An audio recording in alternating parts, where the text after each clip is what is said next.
ನಮಸ್ಕಾರ. ಆಸ್ಕ್ ಮೈಸೂರು ವೀಕ್ಷಕರಿಗೆ ಸ್ವಾಗತ. ವೀಕ್ಷಕರೇ, ಕಾಲದ ಮರಳಿನಲ್ಲಿ ಇತಿಹಾಸದ ಪುಟಗಳು ಅದೆಷ್ಟೋ ಬಾರಿ ಹೂತು ಹೋಗುತ್ತವೆ. ಆದರೆ ರಕ್ತದಲ್ಲಿ ಹರಿಯುವಂತಹ ಪರಂಪರೆ ಎಂದಿಗೂ ಅಳಿಯುವುದಿಲ್ಲ. ಕರ್ನಾಟಕದ ಮಣ್ಣಿನಲ್ಲಿ ಸುಮಾರು 7 ಶತಮಾನಗಳ ಕಾಲ ಸುವರ್ಣ ಯುಗವನ್ನು ಸೃಷ್ಟಿಸಿದವರು ಗಂಗರು. ಕಲೆ, ಸಾಹಿತ್ಯ, ಶೌರ್ಯದ ಪರಾಕಾಷ್ಠೆಯನ್ನು ತಲುಪಿದ್ದಂತಹ ಈ ಸಾಮ್ರಾಜ್ಯ ಇಂದಿಗೂ ನಮ್ಮ ಕರುನಾಡಿನ ಹೆಮ್ಮೆ. ಇಂದು ನಮ್ಮ ಆಸ್ಕ್ ಮೈಸೂರಿನ ವಿಶೇಷ ಸಂದರ್ಶನದಲ್ಲಿ ಪಾಲ್ಗೊಂಡಿರುವವರು ಕೇವಲ ಒಬ್ಬ ಪ್ರಸಿದ್ಧ ಮನೋವೈದ್ಯರಲ್ಲ. ಇವರು ಮೈಸೂರು ವೈದ್ಯಕೀಯ ಕಾಲೇಜಿನ ಮನೋವೈದ್ಯಕೀಯ ವಿಭಾಗದ ವಿಭಾಗೀಯ ಮುಖ್ಯಸ್ಥರಾದ ಡಾಕ್ಟರ್ ರವೀಶ್ ಬಿ ರವರು. ಆದರೆ ಇವರ ಮತ್ತೊಂದು ಗುರುತು ಇತಿಹಾಸವನ್ನೇ ಬೆರಗುಗೊಳಿಸುವಂತದ್ದು. ಇವರು ಸಾಕ್ಷಾತ್ ಸಾಮ್ರಾಟ ಶ್ರೀ ಪುರುಷನ ವಂಶಜರು. ವಿಜ್ಞಾನ ಮತ್ತು ಇತಿಹಾಸ ಸಂಧಿಸುವಂತಹ ಈ ಅಪರೂಪದ ಕ್ಷಣದಲ್ಲಿ ತಮ್ಮ ಪೂರ್ವಜರ ಭವ್ಯ ಪರಂಪರೆಯನ್ನು ಹುಡುಕಿ ಹೊರಟ ಒಬ್ಬ ವಂಶಸ್ಥನ ಕಥೆ ಇದು. ತಲಕಾಡಿನ ರಹಸ್ಯಗಳು, ಶ್ರೀ ಪುರುಷನ ಶೌರ್ಯದ ಗಾಥೆ ಮತ್ತು ಒಬ್ಬ ಆಧುನಿಕ ವೈದ್ಯ ತನ್ನ ರಾಜವಂಶದ ಬೇರುಗಳನ್ನು ಹುಡುಕಿದ ರೋಚಕ ಪಯಣವಿದು. ಬನ್ನಿ ವೀಕ್ಷಕರೇ, ಇತಿಹಾಸದ ಈ ಅದ್ಭುತ ಪುಟಗಳನ್ನ ಸ್ವತಃ ಗಂಗವಂಶದ ಕುರುಹಿನಿಂದಲೇ ಕೇಳಿ ತಿಳಿಯೋಣ.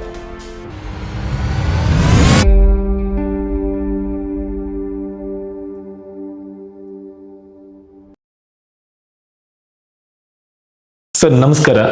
ಆಸ್ಕ್ ಮೈಸೂರು ವಿಶೇಷ ಸಂದರ್ಶನ ಕಾರ್ಯಕ್ರಮಕ್ಕೆ ತಮಗೆ ಆತ್ಮೀಯವಾದ ಸ್ವಾಗತ ಸರ್. ಸರ್, ತಾವು ವೈಯಕ್ತಿಕವಾಗಿ ಒಬ್ಬರು ವೈದ್ಯರಾಗಿ ಅಲ್ಲದೆ ಪ್ರೊಫೆಸರ್ ಆಗಿ ಈಗ ಈ ಗಂಗರ ಮನೆತನದ ಬಗ್ಗೆ ಈ ಸಂಶೋಧನೆ ಮಾಡಬೇಕು ಅನ್ನುವಂತಹ ಒಂದು ಕಾಳಜಿ ನಿಮಗೆ ಯಾವಾಗ ಬಂತು, ಯಾಕೆ ಬಂತು? ಇಷ್ಟೆಲ್ಲ ಟೈಟ್ ಶೆಡ್ಯೂಲ್ ಇರುತ್ತೆ ನಿಮಗೆ, ಪೇಷಂಟ್ಸ್ಗಳನ್ನ ನೋಡಬೇಕು, ಅದರಲ್ಲೂ ಪ್ರತಿಷ್ಠಿತ KR ಆಸ್ಪತ್ರೆ, ಅಲ್ಲಿ ಕೆಲಸ ಮಾಡ್ತಿದ್ದೀರಾ, ಅಲ್ಲಿ ಬಹಳಷ್ಟು ಜನ, ಲಕ್ಷಾಂತರ ಜನ ಬರ್ತಾ ಇರ್ತಾರೆ, ಹೋಗ್ತಾ ಇರ್ತಾರೆ. ಅದ್ರ ನಡುವೆ ಇದಕ್ಕೆ ಹೇಗೆ ಸಮಯವನ್ನು ಹೊಂದಿಸ್ಕೊಂಡ್ರಿ ಅನ್ನೋದ್ರ ಬಗ್ಗೆ ಪರಿಚಯ ಮಾಡಿಕೊಡಿ. ಮೊದಲು ಆಸ್ಕ್ ಮೈಸೂರು ಅವ್ರಿಗೆ ಮತ್ತು ಎಲ್ಲ ವೀಕ್ಷಕರಿಗೆ ನನ್ನ ನಮಸ್ಕಾರ. ತಾವು ತಲಕಾಡು ಗಂಗರ ಬಗ್ಗೆ ತಿಳ್ಕೋಬೇಕು ಅಂತ ಅಭಿಲಾಷೆ ವ್ಯಕ್ತಪಡಿಸಿರೋದಕ್ಕೆ ನನಗೆ ಭಾಳ ಸಂತೋಷ ಆಗಿದೆ. ನಿಜ, ನಾನೊಬ್ಬ ಮನೋವೈದ್ಯ, ಆದರೆ ನಾವು ಒಂದು ಸಂಸ್ಕೃತಿಯ ಹಿನ್ನೆಲೆಯಲ್ಲಿ ಬೆಳೆದಿರ್ತೀವಿ.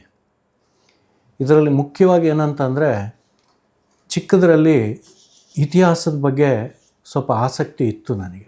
ನನ್ನ ತಾಯಿ ಕಡೆ ಮತ್ತು ತಂದೆ ಕಡೆ ನಾನೇ ಮೊದಲನೇ ಮೊಮ್ಮಗ ಆದ್ದರಿಂದ ಅಜ್ಜ ಅಜ್ಜಿಯರ ಜೊತೆ ಒಡನಾಟ ಜಾಸ್ತಿ ಇತ್ತು. ಮತ್ತು ಮುಂಚೆ ಶಾಲೆಗೆ ರಜಾ ಅಂತಂದರೆ ಹತ್ತಿರದಲ್ಲೇ ಹುಟ್ಟೂರಾದ್ರಿಂದ ಗ್ರಾಮೀಣ ಭಾಗದಲ್ಲಿ ಮತ್ತು ಅಲ್ಲಿ ನಡೀತಕ್ಕಂಥ ಹಬ್ಬಗಳು, ಜಾತ್ರೆ, ಇದರಲ್ಲೆಲ್ಲ ಭಾಳ ಭಾಗವಹಿಸ್ತಾ ಇದ್ವಿ.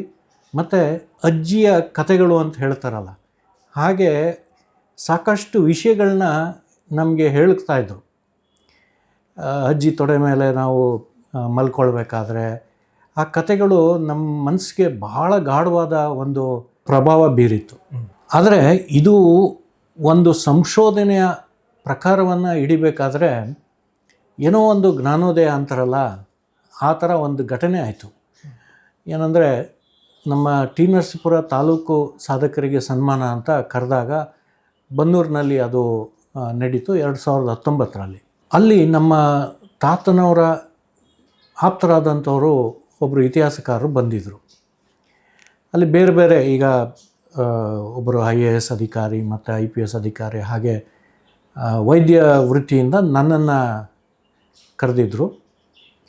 ಆವಾಗ ಗೊತ್ತಲ್ಲ, ಈ ಆಡುಭಾಷೆಯಲ್ಲಿ ಇವರು ಹೊರದೇಶಕ್ಕೆ ಹೋಗಿದ್ದರು, ಹೊರದೇಶದ ಕೆಲಸ ಎಲ್ಲ ಬಿಟ್ಟು ಇಲ್ಲಿ ಬಂದಿದ್ದಾರೆ, ಹೀಗೆಲ್ಲ ಒಂದು ಮೂದಲಿಕೆಯ ಮಾತುಗಳು. ಆಗ ನಮ್ಮ ತಾತನವರ ಸ್ನೇಹಿತರು, ಇಲ್ಲ ನಿಮಗೆ ಗೊತ್ತಿಲ್ಲ, ಅವರಿಗೆ ಅವರ ಮಣ್ಣಿನ ಋಣ ಮರುಕಳಿಸಿ ಕರೆದಿದೆ ಅಂತ ಹೇಳಿದಾಗ ನನಗೆ ಒಂದು ರೀತಿ ಸಡನ್ನಾಗಿ ಫ್ಲ್ಯಾಶ್ ಆಯಿತು. ಕೇಳಿದಾಗ ಅವ್ರು ಹೇಳಿದ್ರು, ಶ್ರೀಪುರ ಹುಟ್ಟದಂಥ ಊರು ಬನ್ನೂರು ಅಂತ. ಆಗ ನನಗೆ ಇದ್ರ ಬಗ್ಗೆ ಇನ್ನೂ ಹೆಚ್ಚಿನ ತಿಳುವಳಿಕೆ ಬೇಕು ಅಂತ ಕಾರ್ಯಕ್ರಮದ ನಂತರ ಅವ್ರನ್ನ ಭೇಟಿ ಮಾಡಬೇಕು ಅಂಥೇಳಿ ಕಾರ್ಯಕ್ರಮದಲ್ಲೇ ಅವರ ಜೊತೆಲೇ ಕೂತು ಭೋಜನ ಮಾಡಿದೆ. ಬಟ್ ದುರದೃಷ್ಟ, ಅವರು ಆ ಕಾರ್ಯಕ್ರಮ ಆದ 2 ತಿಂಗಳಿಗೆ ತೀರ್ಕೊಂಬಿಟ್ರು. ಆಗ ಒಂದು ರೀತಿಯಾದ ಮನಸ್ಸಿನಲ್ಲಿ ಗಿಲ್ಟ್, ಎಂಥ ಒಂದು, ಯಾಕಂದರೆ ನನ್ನ ತಾತ ತೀರ್ಕೊಂಡು ಒಂದು 2 ವರ್ಷ ಮುಂಚೆ 2017ರಲ್ಲಿ. ಸೊ ಒಂದು ಜ್ಞಾನದ ಖಜಾನೆಯನ್ನು ಕಳ್ಕೊಂಡ್ಬಿಟ್ನಲ್ಲ ಅನ್ನೋ ಒಂದು ಗಿಲ್ಟ್ ಕಾಡ್ತಾ ಇತ್ತು. ಆವಾಗ ನಾನು ಹಳೆಯದರ ಮೆಲ್ಕು ಹಾಕ್ತಾ ಹೋದಾಗ ನಮ್ಮ ಮುತ್ತಜ್ಜಿ ಅವ್ರ ಮನೆ ಮುಂದೆ ಗರಡಿ ಮನೆ ಇತ್ತು. ನಮ್ಮ ಮುತ್ತಾತ ಒಂದು ಊರಿಗೆ ಏನೋ ಈ ಪೈಲ್ವಾನ್ರು ಅಂತ ಹೇಳ್ತಾರಲ್ಲ, ಕುಸ್ತಿ, ಅದನ್ನು ಮಾಡ್ತಾಯಿದ್ರು. ನಮ್ಮ ತಾತನವರು ಅವ್ರ ರೈಸ್ ಮಿಲ್ಲಲ್ಲಿ ಪ್ರತಿ ವರ್ಷ ಕುಸ್ತಿ ಪಂದ್ಯಾವಳಿ ಅವ್ರ ತಂದೆ ಸ್ಮರಣಾರ್ಥ ನಡೆಸ್ತಾಯಿದ್ರು. ಆಗ ನಾವು ಚಿಕ್ಕ ಮಕ್ಕಳು ಗರಡಿ ಮನೆಗೆ ಹೋಗ್ತಾಯಿದ್ವಿ. ಅಂದರೆ ಎಲ್ಲೋ ಒಂದು ಕಡೆ ನಮ್ಮ ತಾತನವರು ಆ ಕುಸ್ತಿ ಪಂದ್ಯಾವಳಿಯನ್ನು ಆಯೋಜನೆ ಮಾಡ್ತಾಯಿದ್ರು ಅವರ ತಂದೆ ಸ್ಮರಣಾರ್ಥವಾಗಿ. ಆವಾಗ ನನಗೆ ಕೇಳ್ಪಟ್ಟಿದ್ದೇನಂತಂದರೆ, ಯಾವಾಗ ಈ ಕತ್ತಿ ವರ್ಷ ಅಥವಾ ಕತ್ತಿ ಯುದ್ಧಗಳು ನಂತರ ಈ ಕುಸ್ತಿ ಪಂದ್ಯಾವಳಿಗಳಿಗೆ ಅಥವಾ ಕುಸ್ತಿಯನ್ನು ಏನೋ ಉಳಿಸ್ಕೊಂಡು ಬರ್ತಕ್ಕಂಥ ಪ್ರವೃತ್ತಿಯನ್ನು ಮಾಡ್ಕೊಂಬಂದರು. ಮತ್ತು ಕೆಲವೊಂದು ಮನೆತನ ಅಂದರೆ ಈಗ ಒಕ್ಕಲು ಅಥವಾ ದೈವ ಇದು ಆರಾಧನೆ ಇದೆಲ್ಲ ತಗೊಂಡಾಗ ನಾನು ಈಗ 2019ರಿಂದ ಸಂಶೋಧನೆ ಮಾಡಿಕೊಂಡು, ನೀವು ನೋಡ್ಬೋದು ನನ್ನ ಹತ್ರ ಸಾಕಷ್ಟು ಎಪಿಗ್ರಫಿಯ ಕರ್ನಾಟಕ ಇದೆ. ಆನಂತರ ಶಾ ಶೆಟ್ಟರ್ ಅವ್ರದ್ದು ವಿಶೇಷವಾಗಿ ಮೊದಲ 1000 ವರ್ಷದಲ್ಲಿ ಅಂದರೆ ಕ್ರಿಸ್ತ ಶಕ 1ರಿಂದ 1000 ವರ್ಷದವರೆಗೂ ಇದ್ದಂಥ ಶಾಸನಗಳು ಮತ್ತು ಸಾಕಷ್ಟು ಹಲವಾರು ಪುಸ್ತಕ ನೀವು ನೋಡ್ಬೋದು. ಹಂತ ಹಂತವಾಗಿ ನೋಡ್ಕೊಳ್ತಾ ಬಂದಾಗ ನನಗೆ ಈ ಒಂದು ಲಿಂಕ್ ಸಿಕ್ತು. ಆಗ ನಾನು ಇದ್ರ ಬಗ್ಗೆ ನಮ್ಮ ಕುಲಬಾಂಧವರಲ್ಲಿ ಮತ್ತು ಸಮಾಜಕ್ಕೆ ಇದ್ರ ಬಗ್ಗೆ ತಿಳುವಳಿಕೆ ಇಲ್ಲ ಅಂಥೇಳಿ ಪ್ರಾರಂಭದಲ್ಲಿ ಶ್ರೀ ಪುರುಷ ಪಡೆ ಅಂತ ಒಂದು ಸಣ್ಣ ಯುವಕರ ಸಮಾನ ಮನಸ್ಕರ ಒಂದು ಏನೋ ಸಂಘವನ್ನು ಮಾಡಿಕೊಂಡ್ವಿ. ಮೂಲಭೂತವಾಗಿ ಏನಂತಂದರೆ, ಈ ತಲಕಾಡು ಗಂಗರ ಬಗ್ಗೆ ಒಂದು ಸಂಶೋಧನೆಯನ್ನು ಮಾಡಬೇಕು. ಆನಂತರ ಮರ್ತೋಗಿರೋ ಕೊಂಡಿಗಳನ್ನ ಜೋಡಿಸ್ತಾ ನಮ್ಮ ಭಾಗದ ಜನರಲ್ಲಿ ಅವರ ಹಿನ್ನೆಲೆ, ಯಾಕಂದರೆ ಈಗ 16 ಶತಮಾನಗಳ ಹಿಂದೆ ಅಂತಂದರೆ ಆ ಕುಟುಂಬ ವ್ಯಾಪಿಸಿರುತ್ತೆ, ಹಲವಾರು ಗ್ರಾಮಗಳಿಗೆ ಹೋಗಿರುತ್ತೆ, ಹಲವಾರು ಏನೋ ಈಗ ನಗರಗಳಿಗೂ ಹೋಗಿರುತ್ತೆ. ನಾನು ಮುಂದೆ ಹೇಳ್ತೀನಿ. ಎಲ್ಲೋ ಒಂದು ಕಡೆ ಮರ್ತೋಗಿರೋವಂಥ ನಮ್ಮ ಹಿನ್ನೆಲೆ ಅಥವಾ ನಮ್ಮ ಬೇರುಗಳನ್ನು ನೆನೆಯಬೇಕು.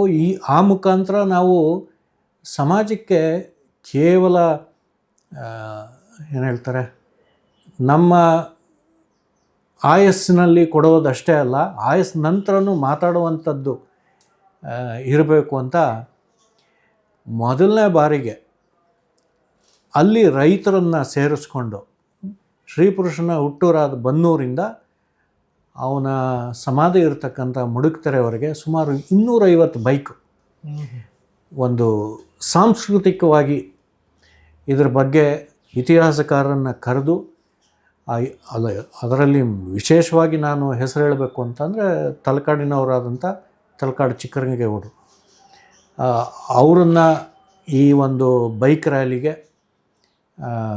ಫ್ಲ್ಯಾಗ್ ಆಫ್ ಮಾಡೋದು ಅಂತ ಹೇಳ್ತಾರಲ್ಲ, ಚಾಲನೆಯನ್ನು ನೀಡಿ ನಂತರ ತಲಕಾಡಿನಲ್ಲಿ ಸಮಾಧಿಗೆ ಹೋಗಿ ನಮ್ಮ ಸ್ಮರಣೆಯನ್ನು ನೀಡಿದ ನಂತರ ಅಲ್ಲಿ ಕೀರ್ತಿನಾರಾಯಣ ದೇವಸ್ಥಾನದಲ್ಲಿ ಎಲ್ಲರೂ ಒಗ್ಗೂಡಿ ಒಂದಿಷ್ಟು ಪ್ರತಿಜ್ಞೆಯನ್ನು ಮಾಡಿದ್ವಿ.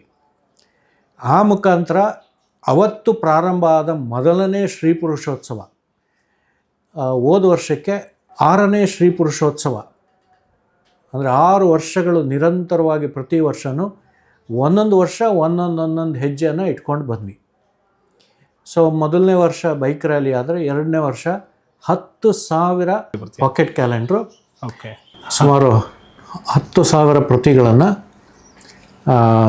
ವಿಶೇಷವಾಗಿ ಯುವಕರಲ್ಲಿ, ಯಾಕಂದರೆ ಯುವಕರಿಗೆ ಕೊಟ್ಟಾಗ ಏನಾಗುತ್ತೆ, ಅವರು ಅವ್ರ ತಂದೆ ತಾಯಿಗೆ ಬಂಧುಗಳಿಗೆ ಹೇಳ್ತಾರೆ, ಮತ್ತು ವಿದ್ಯಾರ್ಥಿಗಳಿಗೆ ಹೇಳಿದಾಗ ಅವರಿಗೂ ಈ ಒಂದು ಆಸಕ್ತಿ ಬರುತ್ತೆ.